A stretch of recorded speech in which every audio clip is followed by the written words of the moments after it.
Am I going to make it home? No, I think I should take an alternate route.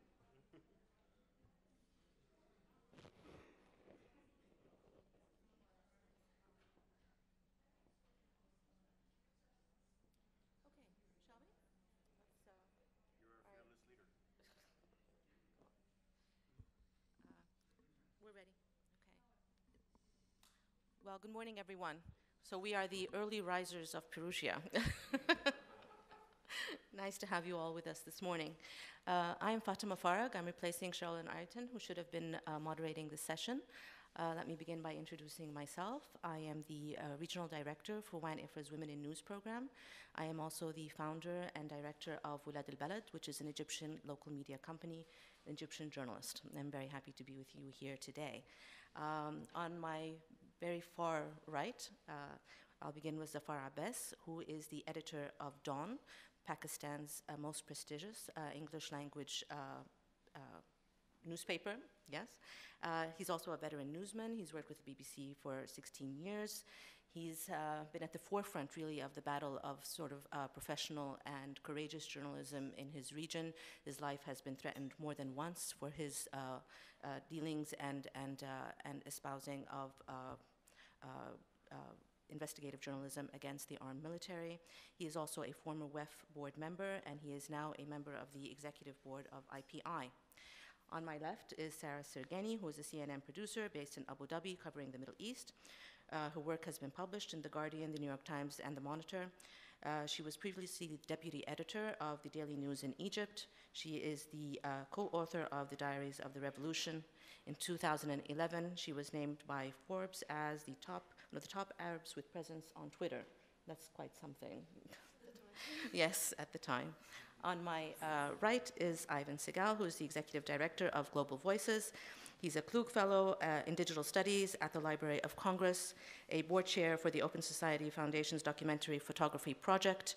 He has been a fellow with various institutions such as the Berkman Klein Center, the Carey Institute, and the U.S. Institute for Peace. Also an author of White Road, two-volume monograph on Siberia and Central Asia. Very happy to have you all with us. So let me first introduce this panel. The title is somewhat deceiving. And let me begin with an anecdote actually from my own background. Walking around with a journalist, an American journalist in Egypt after 2011, and his one question, burning question, was to answer, why do they hate us? And we went from interview to the next, and he could not get the right sound bites. He couldn't get anyone to answer the question the way he needed it to be answered, and it was a frustrating process. And yet, throughout those days, there was never the idea that maybe the question was the wrong one. And really, for me, and at the time I was working as a fixer because you could make more money as a fixer than a journalist, which is again one of those issues that sort of very much connects into our understanding of foreign reporting and how it's done, became a hallmark of maybe what's really wrong with how we do foreign journalism and how we identify with it. Let's begin there, perhaps with a discussion of what does it mean, really, when we talk about foreign coverage in today's world, and also, as we're answering that question, maybe a bit also about what it is that you're doing and how that relates to that, answering that question. Zaffar, could we begin with you? Thank you, Fatma. Well, I'll just start with a brief note, and then we'll go on as we have the discussion. My real interaction with foreign correspondent was when I was working with the BBC, myself covering Pakistan and Afghanistan. The point I have noted over 15, 16 years with the BBC was I always divided the foreign correspondent into two categories. One is an expert of the region, somebody who was based in the country for a year or two, had a fairly good understanding of the society, of the people, and the others who we call people who are involved in parachute journalism. There's a big story, somebody is asked to go to that region because he or she is a very known correspondent, and within a matter of 1 or 2 days to produce a good story from that region. My own experience is that working with those involved in parachute journalism, no matter what you tell them, many of them come with a set idea what the story should be rather than what the story is. And that is where they mostly go wrong. And that is where this whole idea that you're talking about, that why people don't trust foreign correspondents, why they're not willing to talk to them, comes in. And I during those periods, kept telling my colleagues in London, please send people who understand the region, who understand the people. Otherwise, there is always a possibility of not just that story being wrong, but the respect for foreign correspondents will go down in a big way. It becomes a kind of a stereotype with the state authorities over there to start the propaganda. These people are here with a set idea to propagate against you people. And that in the past, when, say for example, in Pakistan, when there was a direct military rule, people were against the dictatorship, so they always used to look for foreign correspondents to speak about give them their story. But when there is a semblance of democracy, more openness, more freedom, a debate becomes much bigger, whether these people really know what the problem is, what the politics of the region is. Just to illustrate my point, one example about those who were covering Afghanistan for the longest time were never able to understand the difference between the Taliban and Al-Qaeda, the Taliban and the Pakistani militants. And after so many years, now people are starting to understand something that somebody like me was telling them for a long time, that the Afghan Taliban are very different from the Pakistani Taliban or the militants operating in many of the Arab countries. Most of those operating in Pakistan or doing extremist politics or militancy were pan-Islamist or international militants. You can send them to Syria, you can send them to Iraq, to Chechnya, anywhere, and they are willing to do, because for them it was global Islamic militant movement. When it came to the Afghan Taliban, it was always about inward looking. Afghan Taliban have always been Islamist, militant, fundamentalist, but always talking about their own land and fighting against whoever the foreigner was, whether they were the British, the Soviets, or now the Americans. So to understand these nuances, even about Islamic militancy, is so important for anyone who's covering the region. If you don't do that, you really lose the respect of the people. And once you lose the respect of the people, it's not just about you, it's about every foreign correspondent who is sent in that area to cover the politics of that area or the society. And as Fatma pointed out, why people are not willing to talk to them, it's mainly because the impression is created that these people do not know us. They have been sent here with a specific agenda to cover it, which is, of course, is wrong. But this is the impression that is created if people who do not know the area or the politics of the area are sent to cover that place. Before we move from you, if you could just connect perhaps Dawn and what Dawn does into filling that gap for the need for nuanced coverage. You see, Dawn is an established newspaper in Pakistan. It predates Pakistan. It started from New Delhi even before Pakistan was created, and over a period of time has tried to maintain a kind of stance on moderate politics, very forceful about defending democracy and democratic values, has always been against religious extremism, and have always defended the religious groups that are believers of democracy but forcefully oppose the idea of anyone who opposes democratic values.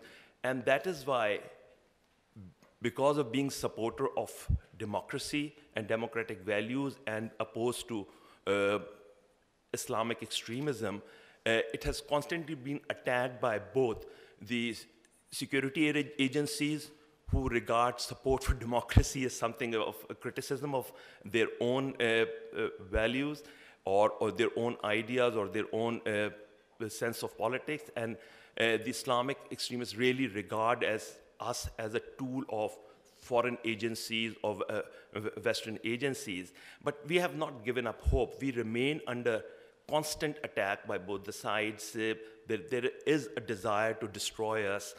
So far we have survived, and hopefully we will. Ivan, the nature of foreign correspondence and also Global Voices. Thank you. Good morning, everyone. Glad to see you all bright and early. So, for those of you who don't know Global Voices, we are a large network international network of writers, translators, editors, and digital activists. Been operating for about 15 years. And under the principle and the idea that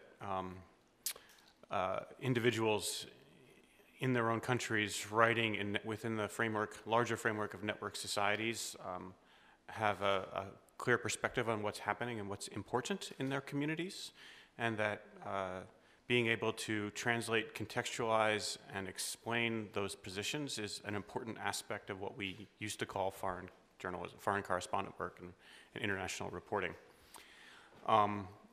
With that framing, with the idea that we could build a network of many individuals around the world who see the issues that are important to them and want the rest of the world to understand why those issues are important, with that we inverted the basic framing of stories in international reporting, and the basic framing is that the story lead and the priority comes from the center of media production, which is often, historically that would be New York, London, Paris, and precisely is the antidote to the provocation that we got from Fatima with her first point. I think there's been a lot has changed in the way that information flows through networks in the past 15 years, and we can get into that at some point, but I want to start with just three basic points. The first is the assumption that we make in how a story is framed. That comes with the kind of the bearing the burden of the quote foreign, in which a story has value based on its proximity to a conceptualized audience, which is often defined as a geography. And the traditional notion there is that the further the story is from the location or the origin of the individual that audience, the more extreme or sensational or othering that story has to be in order for it to have value. The second concept I want to bring is context collapse. And context collapse is something that's very common within the framing of network societies. And that idea comes when we have two different imagined audiences that are seeing information or stories that are written with the understanding that it's for one audience when in fact another audience is seeing it. So a simple example is if there's a story about something that might seem normal to an audience in the United States is then read about or seen in Pakistan. Let's look at a case a couple of years ago in which a Quran was burned in Florida. An audience in Pakistan sees that. Actually, let's go more specifically, an audience in Kabul sees that and uses that as an opportunity to start a demonstration on the basis of the transference of one story and one framing of a story into another culture, another language. And then the question we want to approach is, how do we really define our audiences in an era of globalized and networked information flows? And the third point is that traditionally foreign corresponding and foreign news stories have treated individuals differently based on who they are and where they're based in the world.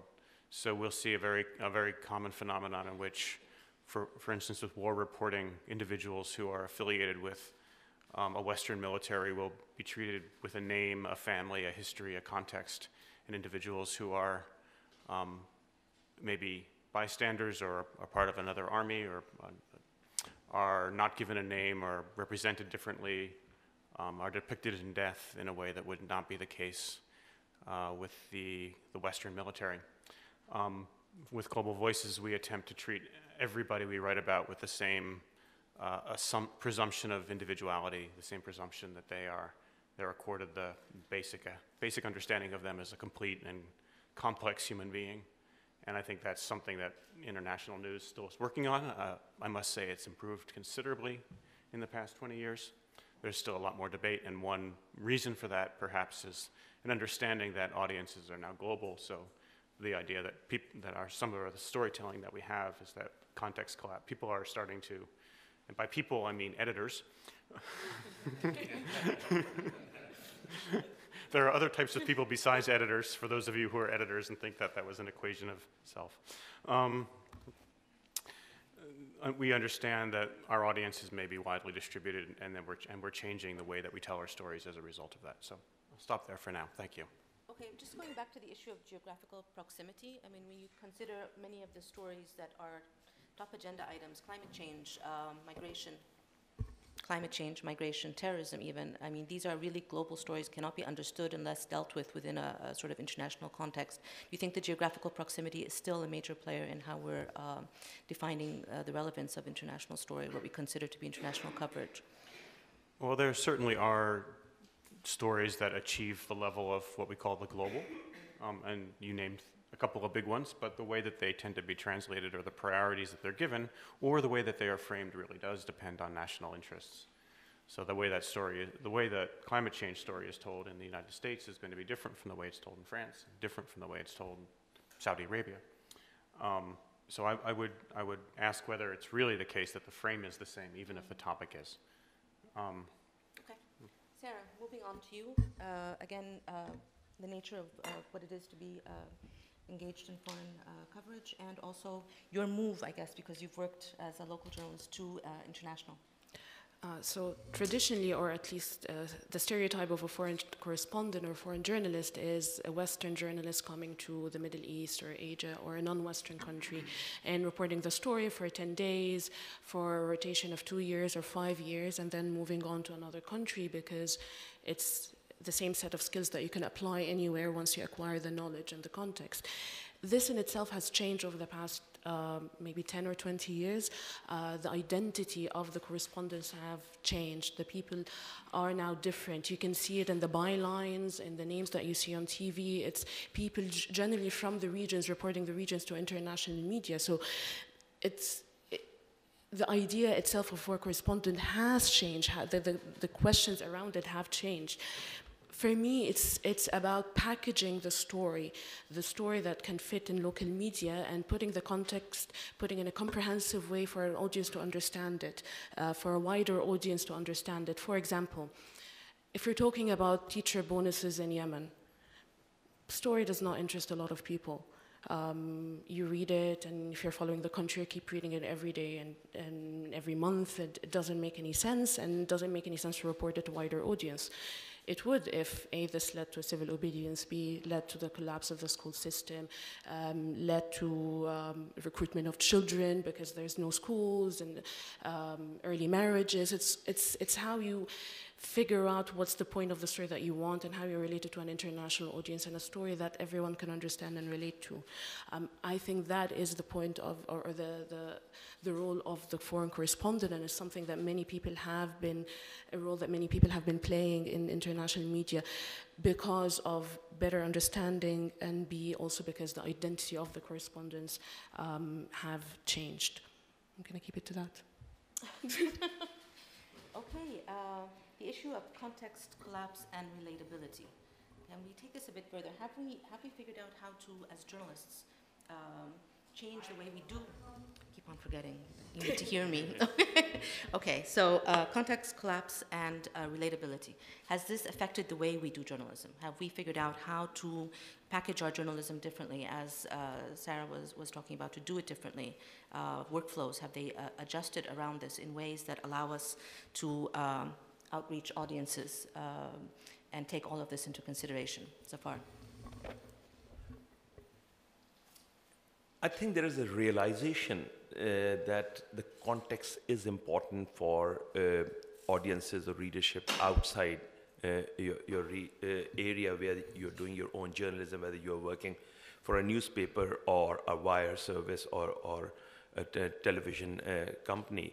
The challenge is that for the local audiences, if you start to give the kind of context which is important for people outside your region, then for the local audiences, it becomes a very boring thing, stating the obvious all the time. And at the same time, if you just localize it with more details, you lose interest for the global audiences, because I mean, they won't be able to understand the story unless, as Sarah pointed out, the real context is given to whether there's a development work going on after disaster or not, because the locals understand, yes, there was a disaster, so why are you again talking about it? Let's move on with it. Just to give you an example, for the last few years, Dawn has been collaborating with 23 newspapers from 23 Asian countries in a association called Asian News Network. And the whole idea is not just to share news stories, but also to tell the global audience that we know Asia better than what you know. But to be very honest, so far we have failed to do that. And the reason is that when they talk about why don't you take a story from the Straits Times and publish internationally, or why don't you take a story from Dawn and put it on your website for the international audiences. The thing is, and I keep arguing so far without much success, is that you will have to redo the story for the global audiences. They will not understand the story without a proper context given to it. I cannot pick up a story from Dawn and to put it on a website where the global audiences can understand it, because there's so much local stuff that they will not be able to understand. There is no context to the story why we are talking about a new wave of violence, unless we talk about what had happened in the past, how things had improved or not. So unless we rethink about these stories with the global audiences in mind, it will never draw the attention of the global audiences, because they will never be able to understand the Pakistan situation. The attention span is so low. They will move on to other stories rather than trying to concentrate on what is happening in Pakistan or Afghanistan, or just to talk about the Afghan government over there, or just to talk about the new Pakistani government without talking about how the election process took place, what is the role of the military establishment in it, what had happened in the past about military rule, how it has affected the society. All these things are important for the global audiences, but may not be that important for the local audiences, because they already know about it. So it will remain a major challenge, and we will have to rethink our journalism. Ivan. So I wonder whether there really is a global audience. It's something we ask ourselves all the time, and because we try to write for an imagined one, and I think what I've come to the conclusion that everybody in the world is part of this imagined global audience. And what that means is that we touch on like 3 to 5 stories a day that somehow make it around into some kind of broader context that is pretty much relevant for only a relatively small number of people in the world. And then everybody is touching it in a kind of very generalized way. But and I want to make that point because I actually think that with the idea of context collapse, we have different kinds of proximity besides the geographic that are relevant today. And that simply is that in networks, proximity isn't just where you live, it's actually how far you are, how many hops or how many steps you are from the story in terms of your personal relationships. So I used to work in Pakistan. I still have a lot of friends who live in Pakistan. I follow local Pakistani stories because I have relationships, and it has nothing to do with my geographic proximity anymore. It has to do with my personal relationships with people, and those local stories matter to me. And I think probably all of us, if we reflect on that, will find a similar case. Like, I still follow stories from my hometown, even though I haven't lived there in 25 years. You know, the same thing, right? A last point about context collapse, which is that one, I think, useful lens is the idea that a story can be told, a story that is told about a place from a foreign correspondent with the expectation that the people you're writing about will not see your story is gone. And that's a healthy corrective. And that starts to get us to a place where we understand that a lot of the news that we make is actually a conversation. And if I drop into Karachi and write a story in this kind of facile way that we were discussing earlier, I'll definitely won't get away with it. I will be called out, and I should be called out. Yeah, so I'll stop there. No, you do have a point, but there comes stories where it does matter, and the global audience is there. For instance, take the example of a recent tension between India and Pakistan over India striking a militant camp inside Pakistan, and Pakistan shooting down one of their Air Force jets, and the level of tension was so high. And that is where the so-called patriotism kicks in, and every journalist in their country is expected to just report about what the state is telling, or the state wants the people to know. And that is where the global attention is important, to give the context of this country, to sift truth from the propaganda that is being churned out from the governments and the state on the two sides. And if somebody was to monitor the coverage within Pakistan and India at that time, it was sheer propaganda. Maybe it was true, maybe it was not, but we had absolutely no idea what the real picture was, and that is where the context and is important for the global audiences to understand what it is all about. Okay, this tension between the national and the international and the connections between them is one that we want to get back to. But I also, if you'd like to comment on that, and I'd like to push back a bit on your comment around the diversification of the workforce, if you will, of the newsroom and the representation. Is that a reality? It is a reality. A lot of my, I hate to say that, but a lot of my friends, a lot of the people that I went to school with are now the main correspondents for places from Al Jazeera to AP to AFP, moved on like Reuters and most of the foreign media, and have moved on to senior positions or different organizations that also handles media. That is something that I did not see when I was growing up.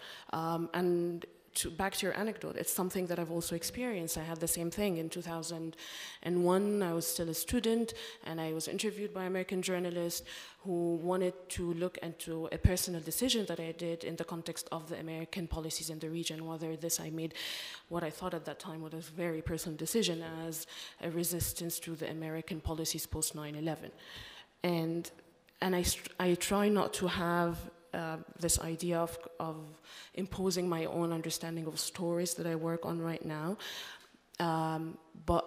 because I also moved from local to international. So I went from, I was in Egypt I've been in Egypt all my life. I've worked with independent Egyptian initiatives there and also with international media, and then moved out. And I look at other countries that within the region, with a bit of understanding, a better understanding of how they work, but also I'm not Syrian, I'm not Jordanian, I'm not Yemeni, I'm not Iraqi. It's a different type of politics, different type of complexities that you have to understand and remove all the simplifications of them, where you can only see Iraq from a sectarian perspective. Is it Sunni versus Shia, and that's it. There's nothing else beyond it, but actually there are. And it's easy to bring that understanding to other colleagues, whether it's in the newsroom or in the field, because of the diversification in the people that have been working on the story, and which has also changed the narrative in different media. And you can see it so you have Washington Post in Iraq, Tamer Ghobashi, who's Egyptian American. In New York, Washington Post in Turkey, that's covering the Middle East, is Karim Fahim, is also Egyptian American. So you have a lot of people that are shaping their understanding of this region under the banner of international media. Does this answer your question? Okay. Again, to the idea of the propaganda. So in Egypt in 2011, and 2012, 2013, it was very difficult to work for, and today now more than ever, it was very difficult to work for Egyptian news agencies, TV stations. There are a lot of restrictions, whether imposed by the people, the owners of these TV stations and newspapers, or they've been completely co-opted by the government. So as an independent journalist, it's very difficult to find a voice, a venue to take your stories in, and there's something that challenges the propaganda, provide announced understanding of what's happening. It's not either or, it's not the Islamists versus the military. The story is much bigger than this in Egypt and elsewhere in the region. And a lot of journalists either have to work on their own projects or initiatives and try to fund that, or switch to international media because it's much easier to maintain that independence, even though you're not given, it's not your local paper. You still have like one story a week or one story a month from this country rather than 3 stories a day. But again, and this is where you have to understand your audience and have to present them something that would relate to other people while also conveying the bigger image. There's one example recently, I'll go back to Yemen. So in the past 6 months, we've had 2 stories that are basically, in essence, are the same. It's about how Western weapons manufacturers are benefiting from the war in Yemen and directly profiteering of it by bypassing the laws or ignoring certain laws and regulations. The way the stories have been covered, one in Deutsche Welle and one in CNN. Deutsche Welle focused on the European manufacturers. CNN focused on the American manufacturers. And the only way for them to have an impact is to figure out that audience, who are directing your story to, and present them with the specific facts that would relate to the audience, tell them this is where your money is going, or this is what how your regulations are being ignored in a war that you either, whether they care about or not, but this is the reality. If you switch it around and CNN made a story about European manufacturers and Deutsche Welle made a story about American manufacturers, the impact would be very little because the audience receiving that or looking at won't be as shocked to see that another country is violating its rules rather than their own country violating its rules in a different region. All right, well, 2 things sort of come from this conversation. I'd like to put both of them to you. One, again, I'll harp on the issue of diversity. Yes, obviously there have been improvements in the past 15 years. Definitely in MENA region we would see that. But really, is it enough? I mean, we talk about gender diversity now all the time.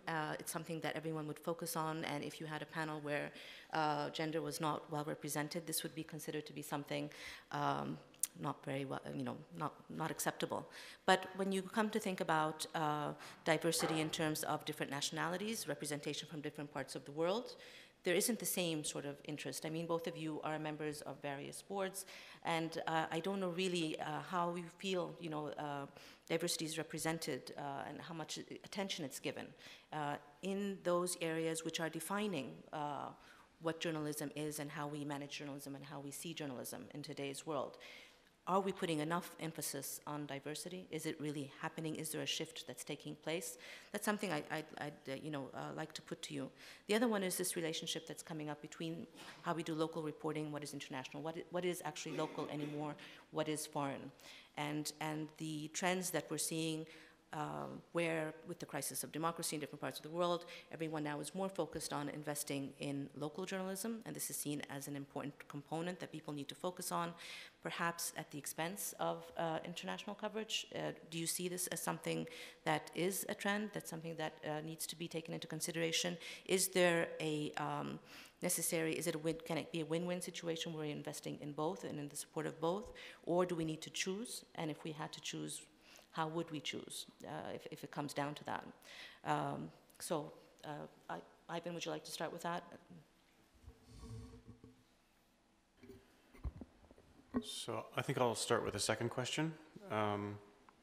It's definitely my more than an impression. I've observed a rededication or a refocus on national issues with the rise of what we like to sort of call the new nationalisms in the past 3 years, both in terms of resource flows, and especially in the nonprofit world, we see an investment in local reporting, investigative reporting that is locally focused or nationally focused, and a shift from international reporting. And in terms of resources, it is a zero-sum game. You know, there is either you're building out a newsroom that has, because obviously almost all newsrooms are resource constrained. I think there's a lot of good reasons for that shift. I'm not going to say it's a bad thing necessarily, but for individuals and for newsrooms to really care about what's happening within their own communities, as long as we're able to build out or maintain or structure a way for us to also track how those issues do have international resonance, because a lot of them do, as I think all of us know. And one of the emerging models that we see have a lot of strength actually is something like the Asia News Network or ICFJ or other types of international networks of individual reporters or teams of reporters that might be focusing on an aspect of an international story that has most relevance for a locality. Per the Yemen example, you know, an American arms manufacturer or European arms manufacturer. However, we still want to be able to see the totality of that story. And if there is a global story, it's the fact that there is a global arms trade that is feeding into and helping to propagate and, you know, support not just that war, but most wars. And I think figuring out a balance there, which is how does an international story have an effect, or how is a locality or a geography related to one of those a story of that sort, and still be able to see the larger story and figure out how to tell it in a way that is comprehensible, because we all live in extremely complex political economic universes at this point with a lot that's not legible, a lot that's not visible. That's really the challenge of the time I think for this kind of reporting. But that reporting is not foreign it's not foreign reporting anymore. Those are global stories that have impacts on all of us in different ways. And I think we want to fundamentally reconceptualize what we mean when we talk about a story of that type.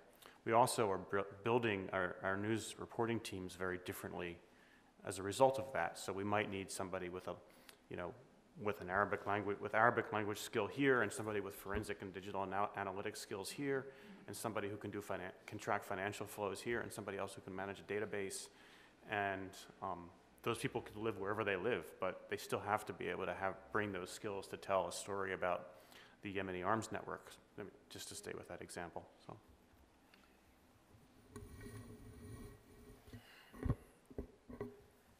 The thing, Fatima, is every morning when I get up and look at my own newspaper, and I ask myself why the hell anyone should read this newspaper when its bulk of it is yesterday. You read the web version of it. Because everyone is already aware of what happened in the last 24 hours.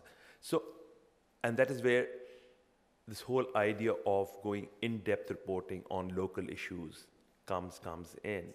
That unless you give them some original journalism going into the details of local issues, national issues, people are not going to read your newspaper.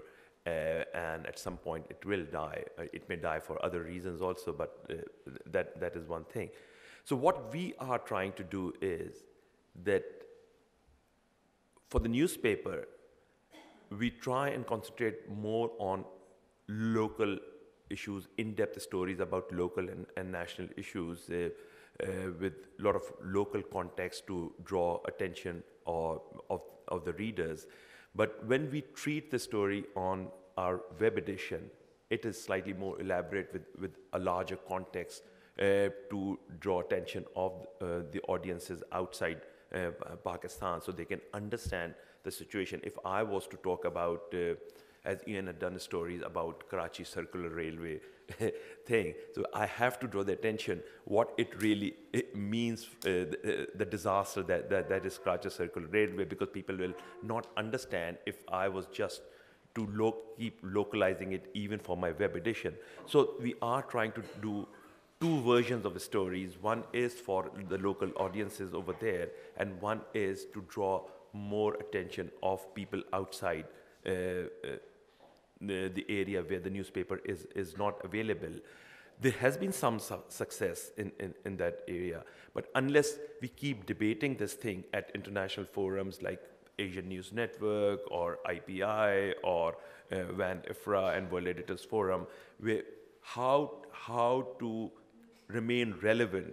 So in order to remain relevant, you have to treat stories differently. And my belief is that if a local story is done with real knowledge, we can draw attention of people even outside our own readers network. And we have succeeded in some ways, but much more needs to be done.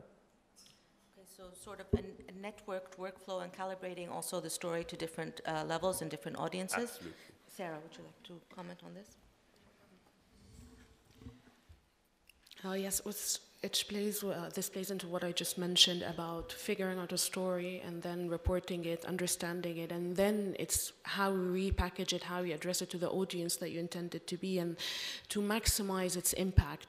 At the core of it, there is always the human story that everyone can relate to, and that story has excellent shelf life. Everyone will relate it. You can read it 20 years later and still find something interesting and relatable to it. But it's what you want to get out of the story.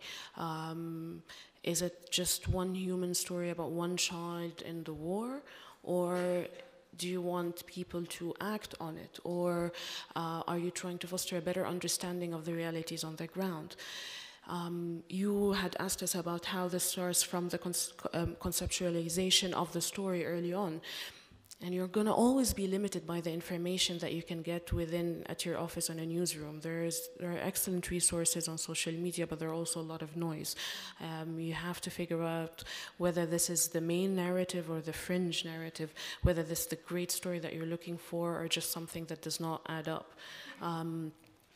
But at the end of the day, once you go there, once you connect with the local journalists that you trust and can put together something that both of you are comfortable with, and with the mutual respect and trust to both sides, to the local journalist as someone who understands what they can do, what type of information, how they can verify information, and this local journalist also respect you as someone that will not distort the information that they've given you, that's not there just to fit the soundbite within their own narrative or the context that they came with.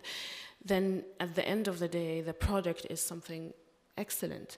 And when I'm talking about trust, it's not just trust in terms of journalism and schools of journalism, it's also about the political affiliations of the people that you work with on the ground. You can run into a fixer that turns out to be a government agent. He was really a reminder rather than your fixer, and something that you realize on the ground. You can get video from activists in different parts of the world, but at the end of the day, they're edited. You never get the full version, and you don't know what has been excluded from that. You can agree with their general narrative, but how much are you allowing to trust the people that are feeding you information from places that you don't access? And at the end of the day, it comes to how long you've known these people, how long you've cooperated together, and if you've ever managed to meet them in person.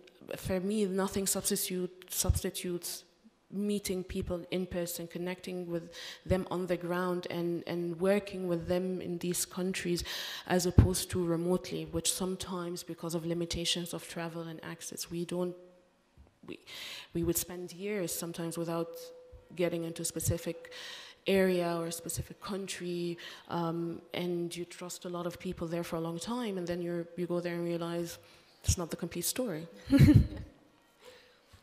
Okay, so moving forward, and if we want to leave everyone here with sort of a sense of direction as to where we should be heading with this conversation, Where would you put the emphasis if you had, is it collaborative transnational networks? Is it this calibration of stories from the national to the international? Where would you put your emphasis moving forward if you had one thing? Any idea? Put you on the spot. Sure. No, I'll say, as Sarah pointed out, that every local story, if there is a human angle to it, can draw attention of the global audiences. So it's the whole idea of rethinking journalism. You have to rethink journalism. People are not interested in old-fashioned journalism, so you have to bring those elements in, highlight the human aspect of those stories, and that will, with international collaboration, with the local knowledge, it can be a very good story which will be of interest to both local audiences as well international audiences.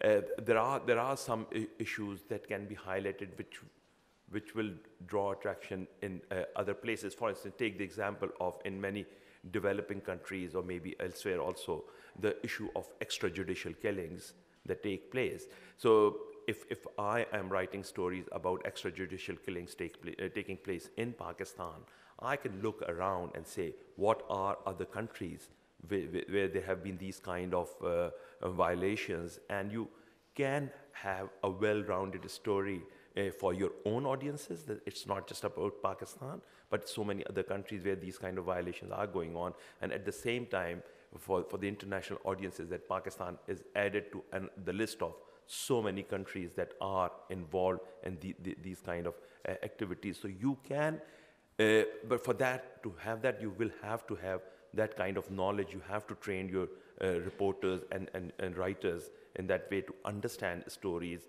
what the global context to these stories is. So I'll say, yes, there is a need to train your journalists to understand how you can make your stories more attractive to the global audiences without making them irrelevant to your own readership. But it is hard work, and that needs to be done.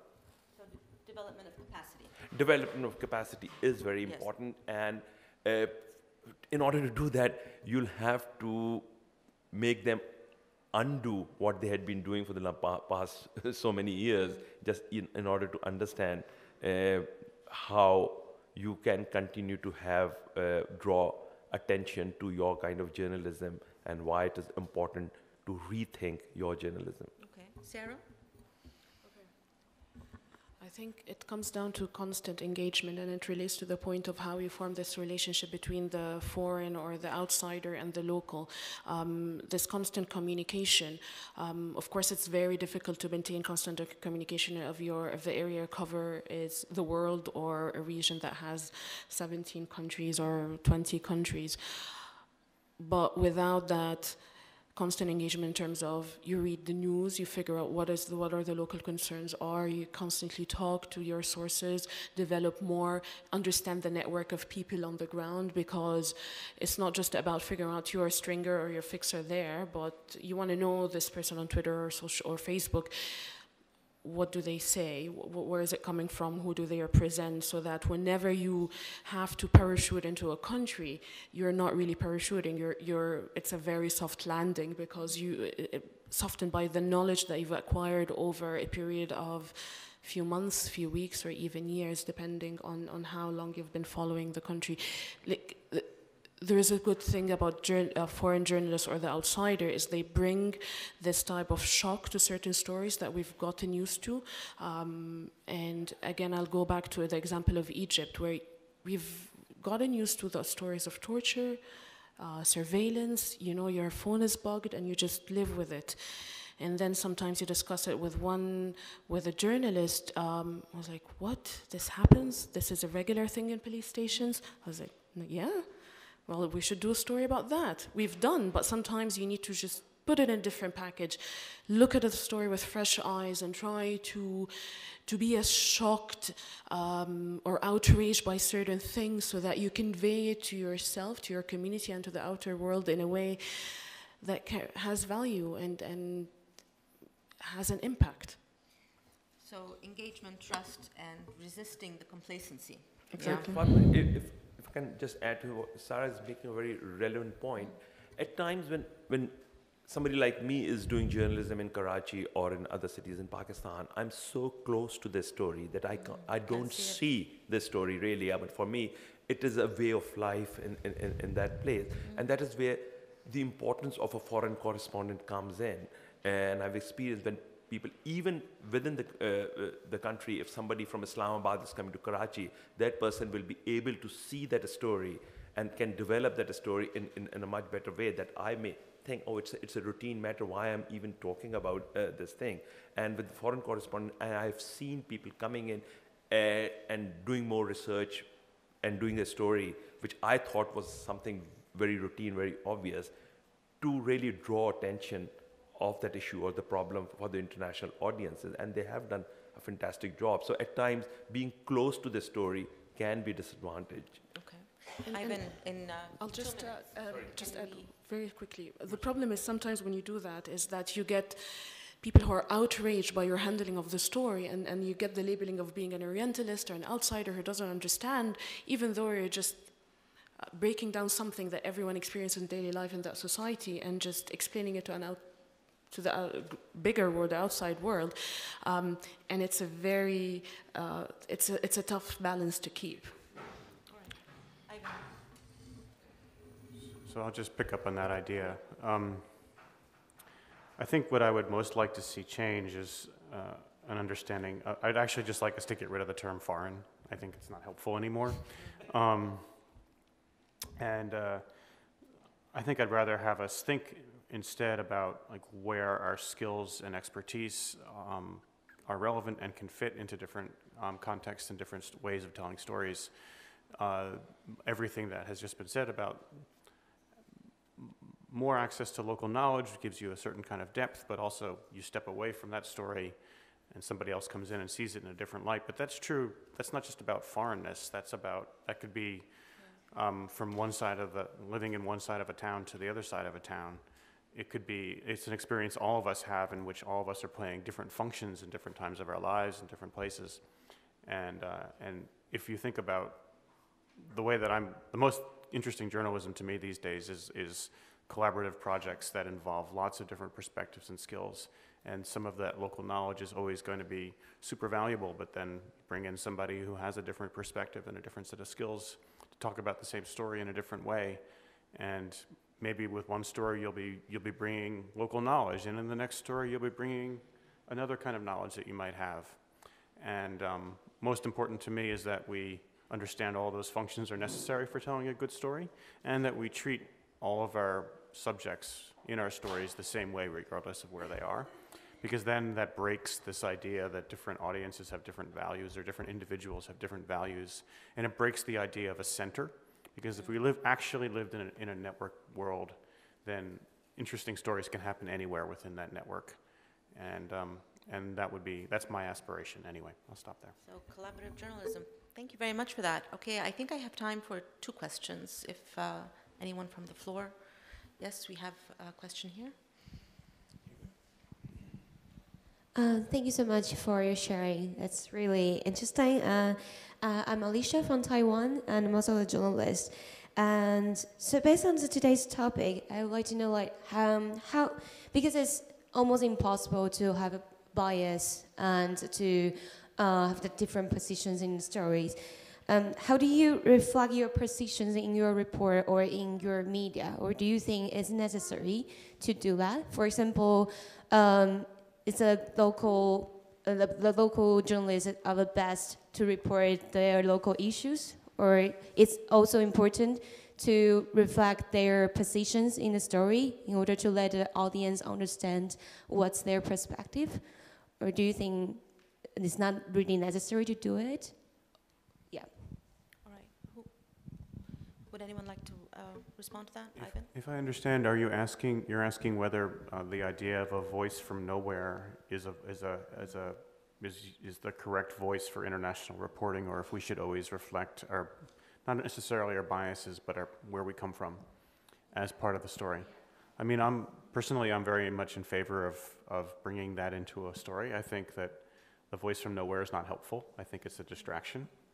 And it not just doesn't humanize the story, I don't know, it gives us a sense that stories are entertainment instead of having consequences. So I much prefer to have stories that have, in which the author's voice is known and their views are represented. Would anyone else? Yeah? Sarah? Any other questions? Yes. All right. Good morning. Okay, not even one?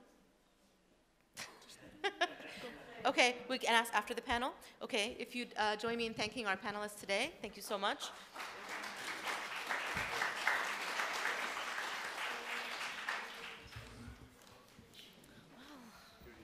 Good job. Yes. This one? Thank you. Oh, thank you. Great.